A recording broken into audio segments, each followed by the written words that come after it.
Today's episode of The Mismatch is brought to you by Yahoo Daily Fantasy. Yahoo Daily Fantasy had such a great year that they're giving you a taste of what 2019 looks like with a $1 million fantasy football contest. Someone will take down $100,000 for first place. 1 in 4 people who play will double their money. Not a bad way to end the year. There's a limit of 10 entries per player, so play is fair and everyone gets a shot. Don't miss this contest. Go to yahoo.com/dailyfantasy. Use the promo code Yahoo25 when you make your first deposit for $25 in free play.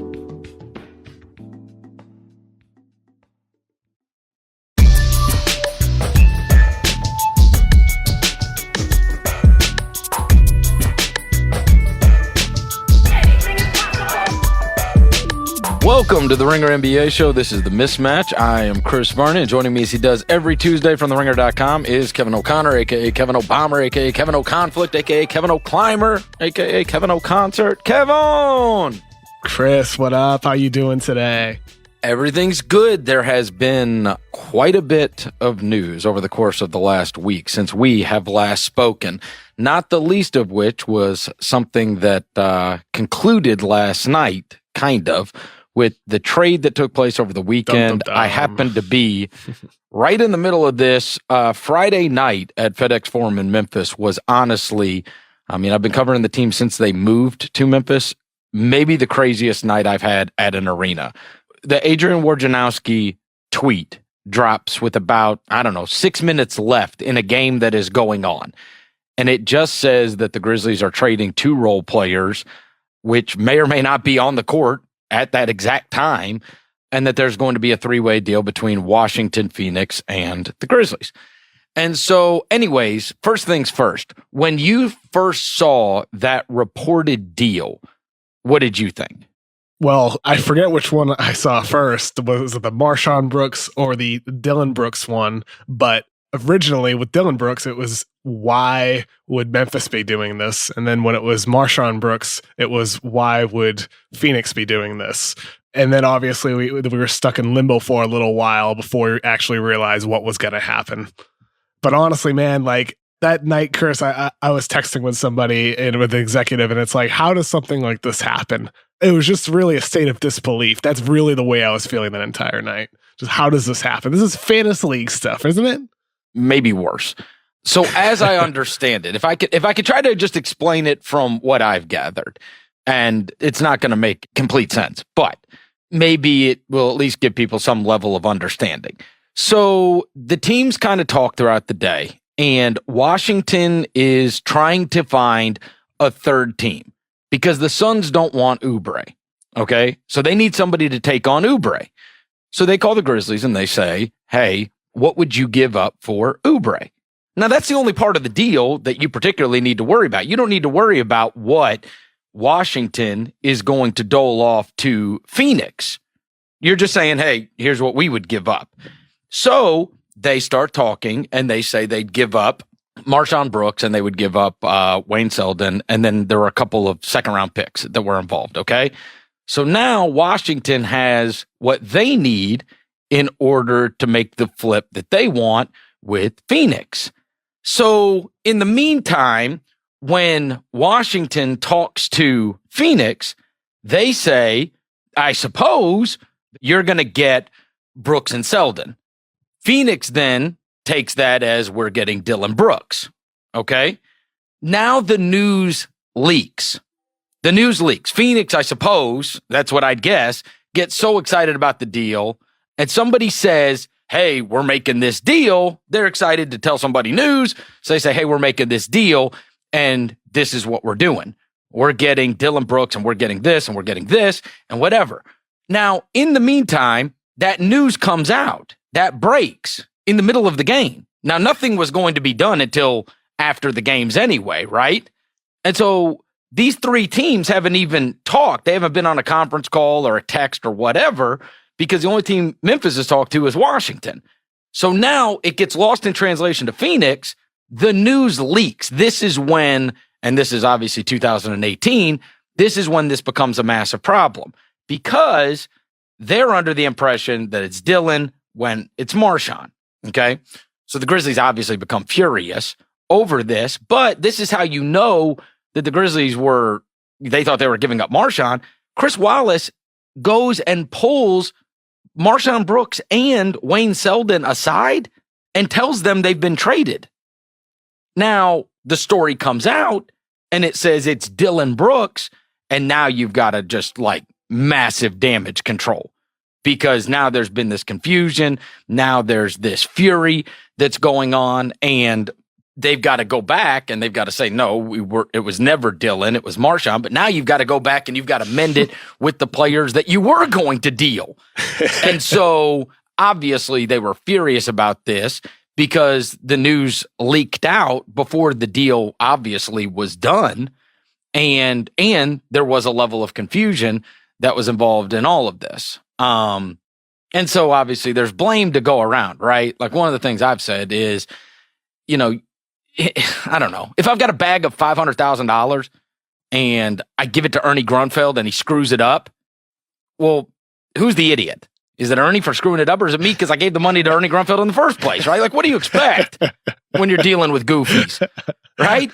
And so this is how you know, you're dealing with two goofy people. You know what I mean? So, like, you got to know this going in. That's my point of view, right? Chris, if you ever have a bag of $500,000, you can trust it with me. Understood, Kevin, and I would. Certainly more than the other two teams that were involved in this deal. I'm now to the point where I think you should run your bright future Suns, because when I see last night that they've waived Austin Rivers, then what in the hell did they do this deal for? They had a real asset in Ariza. People wanted him. And so what did they get out of this? They didn't save money. They didn't get picks. And they didn't get any players that they wanted because they didn't want Oubre, or else they wouldn't have gotten the Grizzlies involved in the first place. And so I honestly have no idea what the hell they're doing. Like it didn't seem like anybody was acknowledging that last night. It's just like, oh, well, there's so much Austin Rivers slander that it doesn't really matter. But take a step back. What the hell did Phoenix do this deal for? They could have gotten something for Trevor Ariza. You mentioned how they didn't have to give up picks, but in the original deal, Washington was getting a pick. So it maybe originally they would have had to have given up a pick to get Oubre, but they would have felt that it wasn't worth it in the original deal. And it wasn't until after all that shenanigans happened, only then was Washington just like, screw it, we'll do it without the pick. Right? No, I get why Washington's doing the deal, Kev. What the hell is Phoenix doing? If they're getting rid of Austin Rivers, then what did they get? They didn't get anything that they wanted. I'm no fan of Kelly Oubre. I wasn't a fan prior to the draft. I'm not a fan now. Kelly Oubre is a player who, with his athleticism and his length and his body, he should be an elite defender, but he's not. He doesn't have the fundamentals nor the consistency and the effort required to be an elite defender. His shot is inconsistent. I'm not a fan of him. And he's going to get paid this summer. However, for Phoenix, maybe you're getting a young guy who's going to come in and for the next month is going to bust his ass trying to like show it to Washington. Like, here's what you're missing out with. And then guess what? At that point, maybe you can flip him in a 1-for-1 deal somewhere else. I'm just saying, maybe that's what you do if you're Phoenix. I'm not a fan of him. And I think they probably should have done the Lakers deal with KCP. That's the one they should have done. However, there was the factor with Robert Sarver, as Adrian Wojnarowski reported, that they didn't want to deal with the Lakers. And I reported yesterday that they demanded Josh Hart. It may have been Svi Mikhailuk that the Lakers said no to as well. But either way, KCP alone is a better asset than Kelly Oubre. Yeah, well, I mean, it's fine to say now, like, hey, here's what you could possibly do with Oubre. But here's the deal. We know, everyone knows, they didn't want him. You could have done that deal without any other team, but you brought in a third team because you didn't want him. And so now you got something that you didn't want. You got no picks. You didn't save money. It could at least have made some sense if they wanted Austin Rivers. It might have been foolish, but if they wanted Austin Rivers, at least it makes some kind of sense. But they clearly didn't want him. They've already gotten rid of him before he even plays there. So I don't understand. Just goofy. Goofy, Kevin, I say goofy. Hey man, it's a lot of frustration and a lot of goofiness, as you might say, Chris, over a trade that's overall pretty insignificant in the grand scheme of things. It is pretty insignificant for both teams, for all three teams that originally evolved. It's pretty insignificant, but it made for a fun Friday night in the NBA, didn't it? It did make for a fun Friday night. Yesterday, you put up on theringer.com an early primer for NBA trade season. So let's talk about what intrigues you the most. Is it Parker? Obviously, he's the first guy that is mentioned. No. It is not Parker, though. No, it's really, I think, what is New Orleans going to do? What are they going to do? What can they do? Because you have this player in Anthony Davis who... I mean, he is a top 3 to 5 guy in the league. He is somebody where in the playoffs, when he's playing 42, 43, maybe 45 minutes a game, he gives you a chance to win. They went to the second round last year, somewhat unexpectedly. If him and Drew Holiday are playing at an elite level at the top of their games in the playoffs, if they're able to make other additions, who knows if they could make a run at the Western Conference Finals and change things for AD to want to stay at least an extra season. But they need to make additions. They need to find wings. They need to find guys who can defend, because looking at the numbers, when Davis and Holiday are on the floor together, Chris, they outscore teams by 12.8 points per 100 possessions. That's the equivalent of like a high 60s wins team. But when you take either just one of those guys off or both of them off, the Pelicans get outscored by the opposite, 12.8 points per 100 possessions. And that's like a high 60s loss team. So they go from this elite team with both those guys to this horrific team with just one or neither of them. And so they need more secondary support. And I just don't know where they're going to find it, because there's not a lot out there. There's just not. Every executive I've talked to has remarked about how this could be a quiet year, how not a lot of, great players could be exchanged. It could just be a lot of, even swaps, right? And that's what it feels like is all that could be out there for New Orleans. I mean, like, what is there, Chris, that could really, really move the needle for them? Well, and here's the other issue is you don't have a lot of sellers. You got the Knicks, the Cavs, the Bulls, and the Hawks. All of those teams are completely out of it. Once you get to the record that's above the Knicks, you've got the Wizards. And the Wizards are, they're 6 games under 500, but they're trying to make the playoffs. And you only have one team in the Western Conference that's punting the season.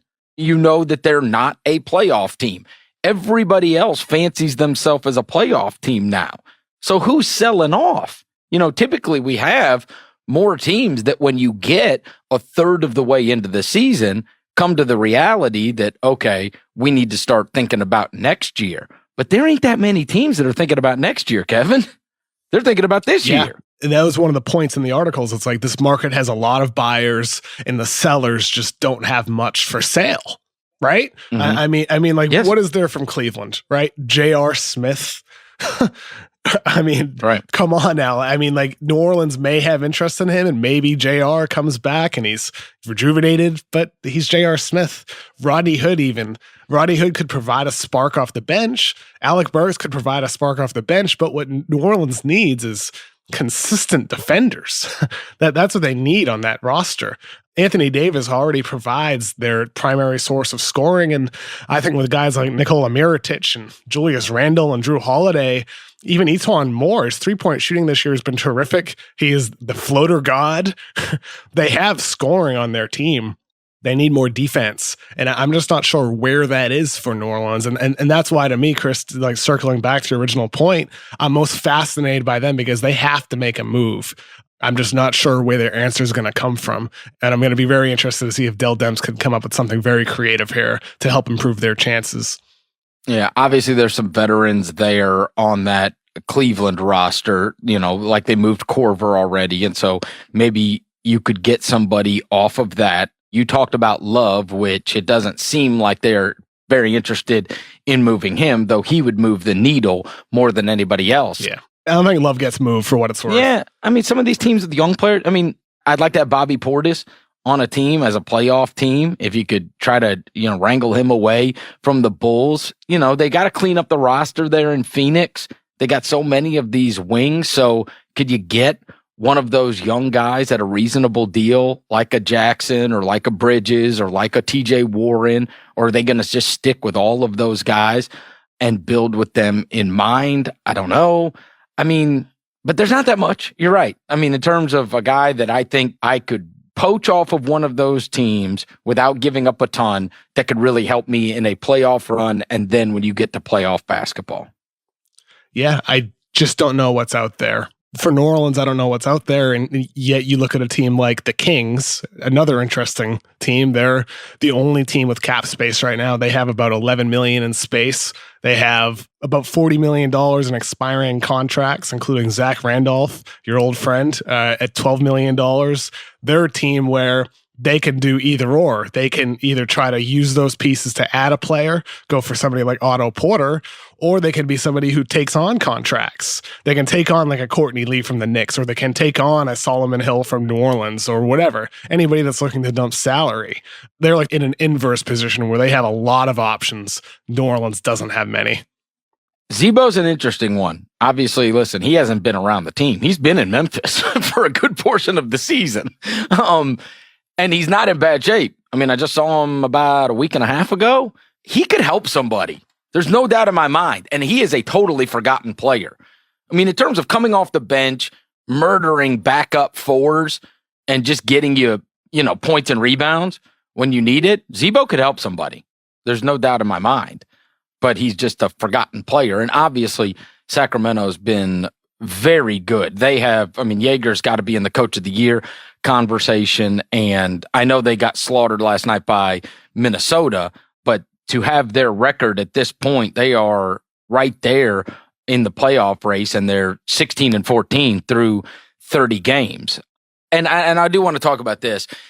Last night, in regards to that Minnesota game, beforehand, Dave Joerger felt like he needed to clarify his statements from the weekend regarding Luka Doncic, where he was effusive in his praise of Luka Doncic. The quote came out saying, I know some people have talked about a ceiling with him, but I don't see it, which is unfortunate for us, and blah, blah, blah. And so Tim McMahon from ESPN puts the quote out there on Twitter, and before I even see the quote, somebody texted me and said, man, is Dave trying to get fired?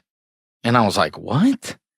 And so I go and I look at the quote and I'm like, good grief. And I will tell you this. I've known Dave Joerger since we were both in our young 20s. Like, I know him. And I saw the quote and I was like, and I know all the stuff that's been going on in Sacramento that's been reported with him and Vlade and Brandon Williams and on and on. I saw the video of it, and it is one of those situations where the video, I think, looks infinitely better than the quote when it is transcribed. If you watch the video, and I'm saying this as someone that knows that guy, I honestly do not believe he was trying to slight Marvin Bagley or their management. I didn't take it that way at all when I saw the video. And I have bared witness to him slighting. Okay? Like, I've seen it. I've seen him irritated. He was, I think, trying to do the thing where he pumps up, the opponent and Luka. And he obviously thinks Luka's a fantastic player, as does everybody else. And I didn't take that as unfortunate for us because we should have him instead of the guy we've got. I took that as it's unfortunate for us and everybody else because this guy's going to be awesome. But I understand the way it was transcribed. And so I will tell you, when he comes out and says that last night, that that wasn't a dig at management and that wasn't a dig at Marvin Bagley, etc. I 100% believe him because I'm telling you, if you watch the video, it ain't nearly as bad as it is transcribed. But it certainly doesn't help that, at least for 24 hours, everybody was talking about Dave Joerger taking a shot at, his front office, et cetera, et cetera. I honestly don't think he was in that case. I've seen him take shots at front offices in person. and that ain't what it's like. You know what I mean? This was kind of like, I don't know, he was being jovial about it. And I thought it was taken the wrong way and run with where it was meant to be a super compliment for Luka. I just wanted to at least say that because that was obviously a story for 24 hours. I'm glad you did because the video did make it fairly clear, at least in my eyes, that he was just complimenting Luka. That's all. Yeah, I don't think he was taking shots there. Like you said, Jaeger has been known to take shots. But yeah. I don't think that was one of listen, them. Yeah. Once upon a time, I lived through it. Listen, he absolutely took a shot years ago. The Grizzlies drafted a guy named Jordan Adams from UCLA who got so injured that his career just petered out and he could never make it back. But he wanted Rodney Hood, and everybody knew he wanted Rodney Hood. And when they played Utah and Rodney Hood had a big game, he 100% talked about, basically, wow, it sure would be nice to have that guy. It was a shot. There's no way around it. It was a shot that he was taking because he was still sour about not getting him. But I didn't take that away at all when he was talking about Bagley and Luka. And obviously, I've got a lot of stock in Bagley, and I think, I think Sacramento thinks Bagley's going to be extremely good, and I still do too. He's injured right now, but he was looking very good before he got injured and had some really big games before he got injured. That being said, they got beat bad last night by Minnesota, despite this is the way this season is going, right? Every time you look up and you see these scores every night, it's hard to make sense of them, and it's hard to figure out who is really good, who is for real. 1 week we're talking about, the Clippers, no offense, Isaac, but then Isaac's texting us last night. He's downtrodden about the Clippers. And Blazers fans, they were so distraught for a week there after they had gone on that long road trip and they were losing a lot. But now they win last night at the Clippers. And so Clippers fans feel down and Blazers fans are feeling good. I'm watching this morning on some of the recap shows, and they're talking about how the Spurs destroyed the Sixers last night. And so what are the conversations? Well, is Embiid going to be okay playing with Jimmy Butler? He expressed his discontent a week ago and talked about how Brett Brown's playing him as a stretch five, and he doesn't like that. And is this going to work out with these two? Because you do need the spacing, because Jimmy Butler likes to drive to the hole, and it's like, geez Louise, these games like that are so crazy, and we see crazy scores every night, that this is just, it feels like not the season to be making overarching statements about anyone, right? Well, oftentimes it isn't anyway, right? Especially this season where so many teams are even, Chris, especially in the Western Conference. It's still unfathomable to me that there's only 7 games of separation between the 1 and the 14 right now. That is just so hard to believe. A third into the season right now, we're still at that point that Denver and Golden State are separated with Utah by just 7 games. That's unreal, and that'll shake out over the course of the season, I'm sure. But I think it's going to stay relatively tight. Like with last night, Houston, now they've won 4 in a row. They're starting to find a rhythm, but you still can't say that they fixed themselves, because in November they had a stretch where it seemed like they did too, where they beat, I believe it was Indiana, Denver, Golden State, Sacramento, and Detroit. They went on a 5-game winning streak. They looked better, and then they fell apart again. So we'll see with Houston, but I do think the way they played last night, James Harden dropping 47 points, Chris, they definitely certainly are looking a lot better than they had before, though. Well, yeah, but in that 4-game stretch, and obviously the game right before that, they only lost by 3 at Dallas. But he's gone 29, 50, 32, 47. Unreal. It is hard to beat teams when one guy, is averaging damn near 40 points a game. But that's what it's taken. That game is right down to the wire last night against Utah before he is able to get away with taking 15 steps against Ricky Rubio. Yeah, what do you think about that travel? I think it was insanity that the ref is standing a foot from him. Okay, here's my thing with this, Chris. I totally get why everybody gets so frustrated with the traveling and why they get annoyed by James Harden. But the thing is that referees, for the most part in the NBA, are good. It's a fast-paced game. But one of the things that they're bad at is calling traveling right? They always have been. Think about situations where traveling isn't called, but it should be. Sometimes, like if a player has his left pivot foot established, right, in a triple threat stance, but before dribbling, he lifts up his left foot, that should be a travel. It doesn't get called. Or sometimes on a drive to the basket, he takes 3 steps. It doesn't get called. And that happens. James Harden just does it differently in a way that somebody hasn't done it before. Instead of traveling towards the rim, he's traveling away from the rim. So it looks different. It looks weirder. It's unique. He's the only guy who really does it. So everybody is furious about it.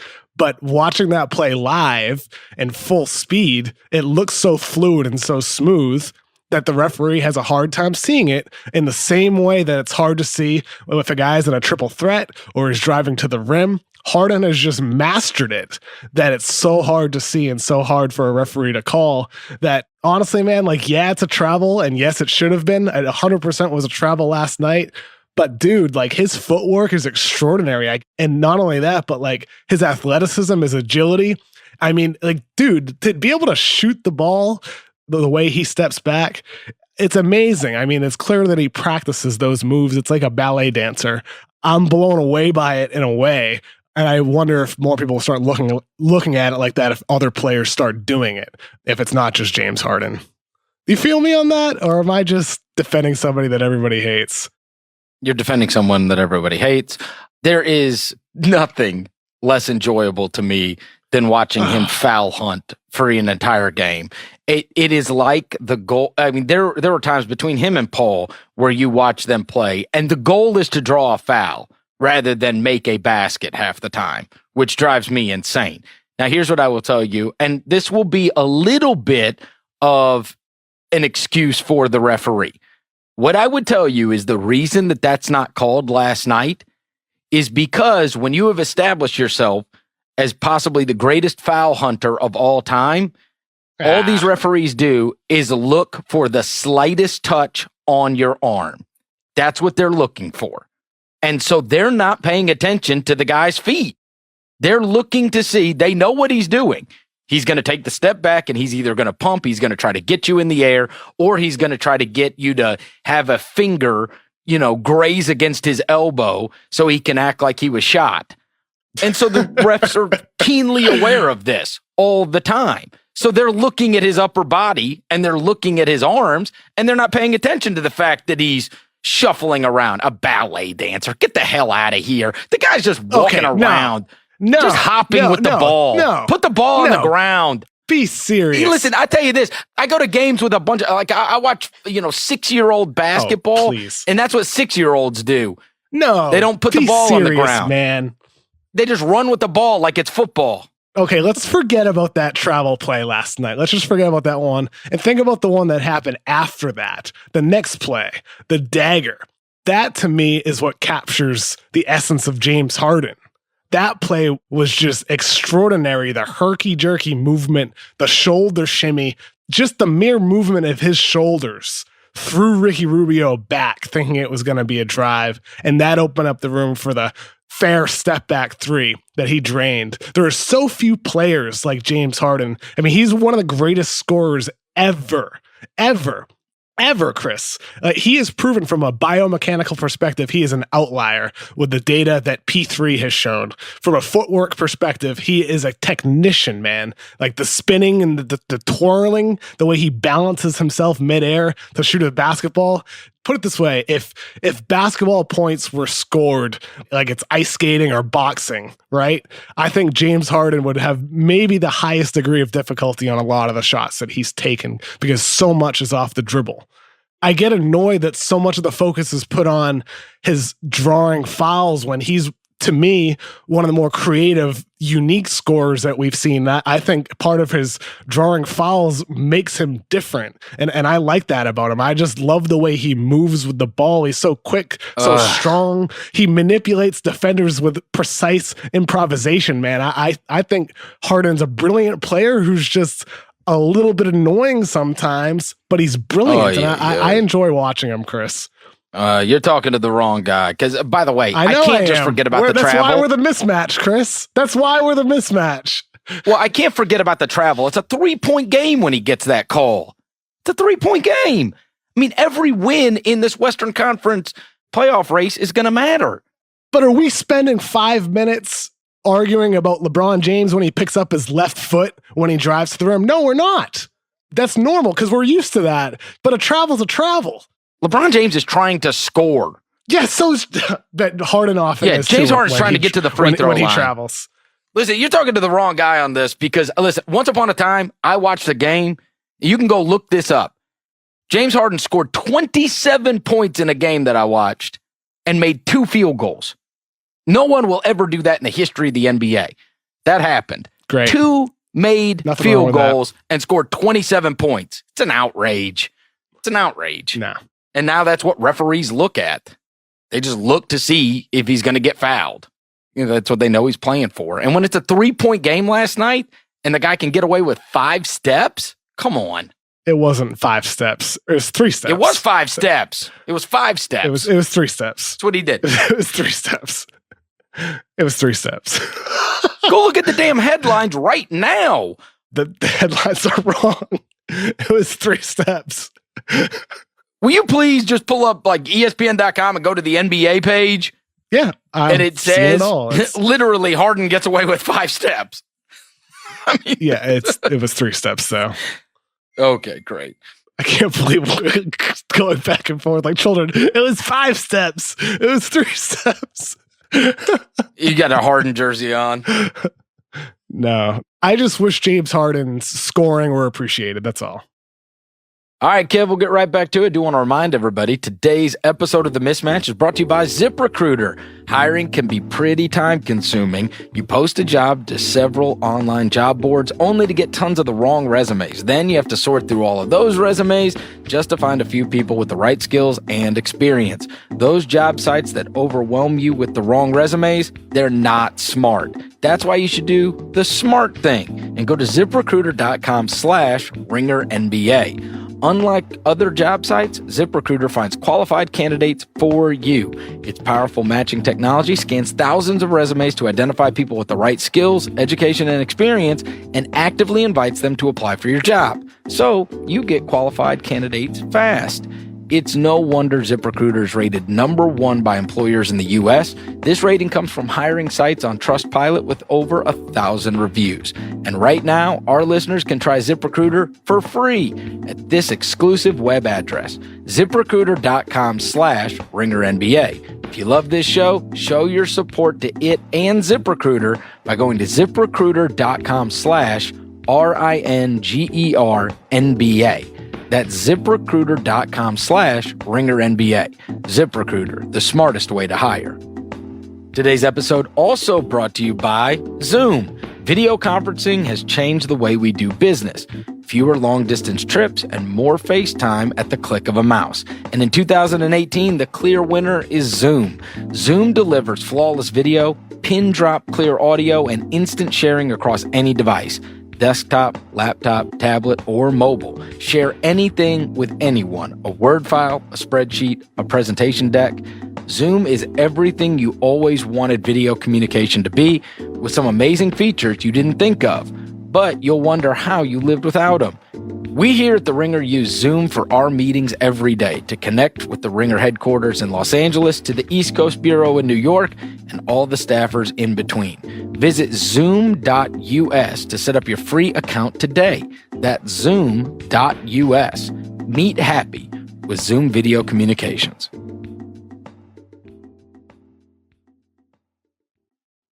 Oklahoma City, they played and they won last night, and then they got into a fight, or a kerfuffle, as it were, with the Bulls. But the big story about Oklahoma City is that they extended Billy Donovan and his contract. And so I'm interested in your point of view on this. They have been very, very good this year, have the Oklahoma City Thunder. And once upon a time, it looked like Billy Donovan would not be a long-term coach for them. But, you know, them picking up his extension at this point in the season does at least put some security for Billy Donovan. And I do think people's opinions, they change quite a bit on Donovan, given whatever the Oklahoma City Thunder are doing at the time, and they've been very good right now. But what do you think about Donovan getting an extension from Oklahoma City? It's great.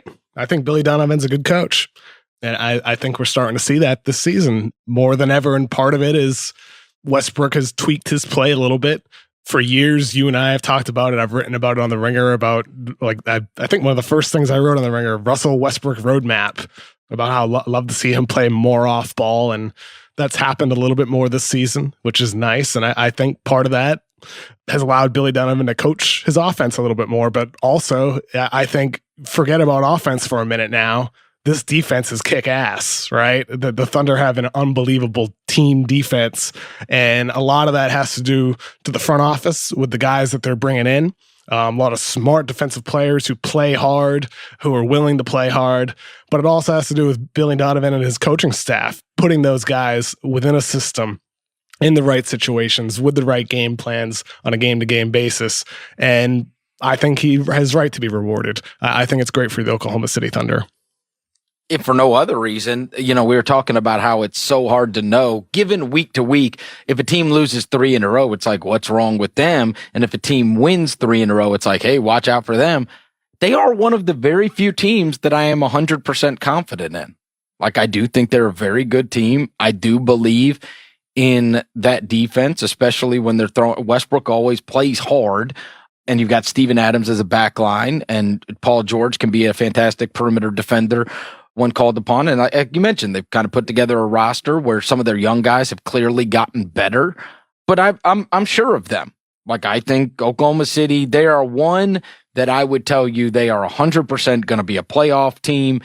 So in the midst of all of these teams being kind of wedged together record-wise, I do feel rather confident that they're going to be a good team, a playoff team, probably home court advantage team, don't you? No, I don't. I definitely don't feel that way. No? For the same reasons we talked about near the top of the show. The Western Conference is so packed closely together. Like, could miss Russell Westbrook if he misses 5 games, could swing the difference between the 3 seed and the 8 seed, or maybe even the 9. That's just the nature of the West right now. And not only that, Zach Cram on TheRinger.com wrote a really nice article last week that looked at what the NBA schedule can tell us about who's real in the NBA, right? And Oklahoma City, at the point of the article, I believe it was published last Friday, I want to say. At that time, Oklahoma City had played the easiest strength of schedule in the NBA and has the toughest moving forward. So that needs to play into the equation as well. I wouldn't go as far as home court, but I think they're a playoff team, yes. Well, I mean, they have, while they've had that easy schedule, they've also 19-10 with a plus 6.4 point differential. So they have, it's not like they're just skating by. And they started off the season pretty slow. I think that team's good. I believe in their defensive prowess. I do. I do too. But Russell Westbrook still also hasn't developed a scoring rhythm this season, Chris. That's also the other side of it, where it started out low. He's just coming back from injury, but now we're about 21, 22 games in for Russ, and he still isn't there yet as a scorer. Okay, well, yeah, that's what I'd say, that he'll eventually get it going like he usually does. But when they have been so good defensively, that's something you can count on every night, is being a good defensive team. Your shots are going to come and go. And one night you might have it going offensively, and one night it might not. But if they can keep bringing the same defensive intensity to the table, that travels, and it gives you a chance every single night to be able to win games, because there ain't a lot of teams in the league playing great defense. No, of course not. And that's why I think they're going to be a playoff team. But their offense definitely, Russell Westbrook specifically, does need to elevate his scoring. But by the way, one other quick thing, like, it's worth mentioning with Oklahoma City, Paul George is probably playing the best basketball of his life right now. So in spite of Westbrook perhaps not being totally himself as a scorer, Paul George has just been lights out scoring the ball. He's also, not only that, oftentimes defending the opponent's best player. Paul George is, in my eyes, right now, a dark horse MVP candidate. I don't think he'll win. I don't think he will be MVP, but I think he deserves to be absolutely in the top 5 conversation, and then definitely an all-NBA guy too. All right, a few more things I want to get to today. we are now, most of these teams have played anywhere from 28 to 31 games. But sitting atop of the Western Conference still through 29 games that they have played are the Denver Nuggets. They are 20-9. I thought they would take a step back after losing Paul Millsap, after losing Gary Harris, after getting an injury exception to be able to sign Nick Young. But they are 8-2 in their last 10. They have won 3 in a row. They've got a game against Dallas that I will certainly tune into tonight. Are you surprised that Denver has had staying power despite the fact that they got I thought they would be crippled by injury, but they've kept on trucking. What do you think? Yeah, I am floored with all the injuries that they've had, especially that game on Sunday, Chris. Beating Toronto with Kawhi. Granted, Kyle Lowry wasn't playing, but 95-86, holding them to 86 points. Man, that surprised me. And Nikola Jokic, not enough can be said about him, his performance this season. He does whatever that team needs. Whether it's playmaking, whether it's picking up his scoring when he needs to. There was a point earlier this season where he had like 4, 5, 7 points over a 5-game stretch, but he's averaging 20 this month. Obviously also an elite rebounder. But that whole team, up and down their roster, never mind Jokic, they just have a lot of good quality players. Malik Beasley able to step in. Monte Morris, a second-round pick, leads the NBA in assist-turnover ratio. Rock solid player. Juancho Hernan-Gomez stepping up his play now. They just have good quality players. It's like you said, Chris. What's your motto? Just don't have bad players, right? Yeah, right. If you can throw out teams and when you watch them, if you can't say, man, that guy sucks, right? Just limit the amount of guys, the amount of guys that you have. And especially when the league is so filled with parity, it is, I think, maybe more important than ever. But for them to have lost Gary Harris, Will Barton, and Paul Millsap and still have the record that they've had, and without question, like you say, not enough can be said about Jokic. He's 18 points. He's 10 rebounds. He's, rounded up 8 assists, a steal and a half a game. This guy obviously is going to be in the All-Star game for the first time in his career. And if he keeps playing like this, it's going to be a streak of a ton of All-Star games. This is just crazy. And kudos to Mike Malone and them for being able to keep on trucking, because most teams, when they take even one of those injuries, even like losing somebody like a Barton can really be troubling. And we're seeing it like, the Clippers lost Lou Williams there for an amount of time. And it's hard. But to lose Harris, Barton, and Millsap, that's crazy that they've just kept on. And so it's remarkable. It should be fun to watch them. Yeah, it should be fun to watch them play Dallas tonight. Everybody got all excited yesterday about the Knicks story that James Dolan might sell them and at least would listen. And that number $5 billion was thrown around. And I was like, oh my God, $5 billion. I think we both agree the world would be a much better place. The NBA would be a much better place if somehow, some way, there was someone that would come up with the money and get that team away from James Dolan, because poor management has befelled them for many, many a year now. It might not be great for the rest of the league, honestly, if they had somebody that was a great owner in New York. But as I said last week, New York deserves, right?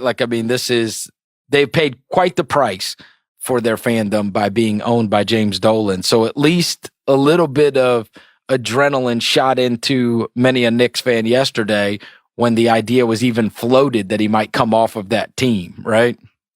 Yeah, I think James Dolan can help his cause if he learns from himself.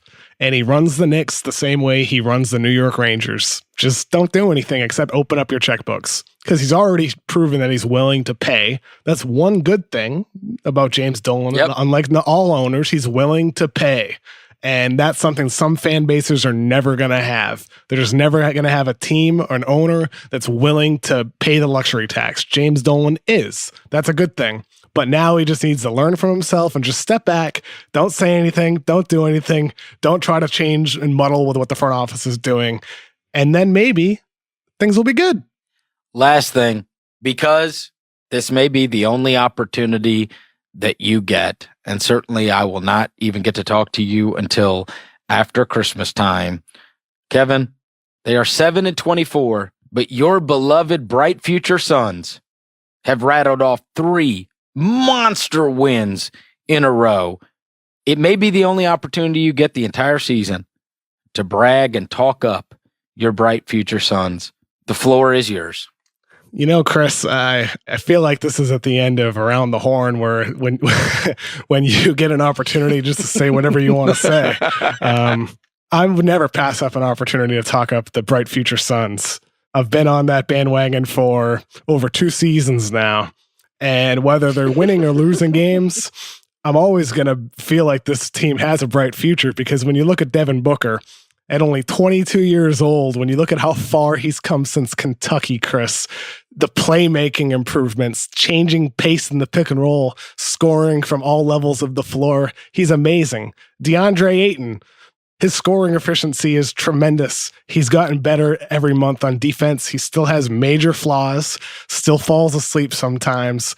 But those 2 guys, Ayton and Booker, they're one of the most impressive young tandems in the league, Chris.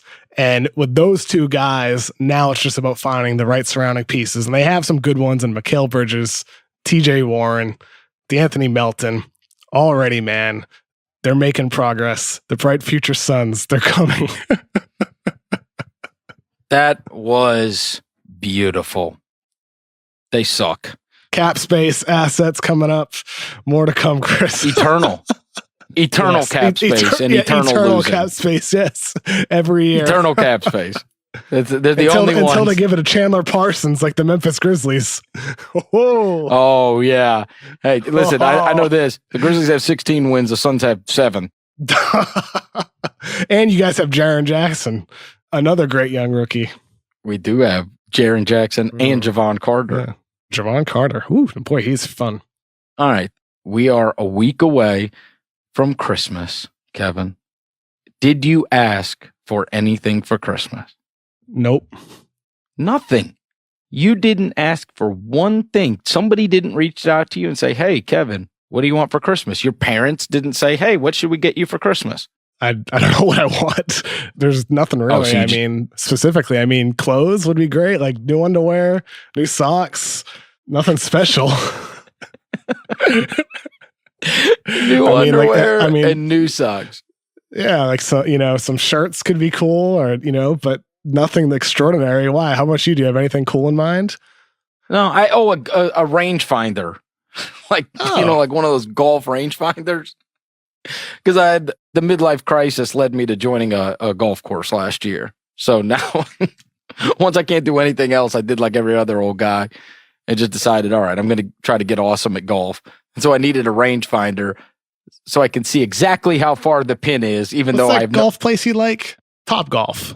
Top Golf. Yeah, that's right? The one that me and Titus and Tate went to in and you stayed in the hotel because you said it was a hurricane outside, and we should have heeded your warning, honestly, because it in fact was a hurricane outside for the first time possibly in Las Vegas history while we were there for Summer League. They're actually building one of those Top Golf in Los Angeles. I think it's going to be in El Segundo, which is, I believe, near the Lakers practice facility. I'm still figuring out where things are in LA, but I know they're building a Top Golf.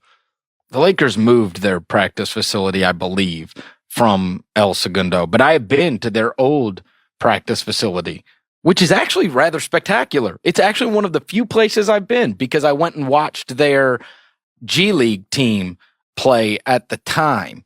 And they had, there's like 2 or 3 ice rinks in it. And then there's a huge basketball court, which was their practice facility. And they have like all the banners hanging up in it.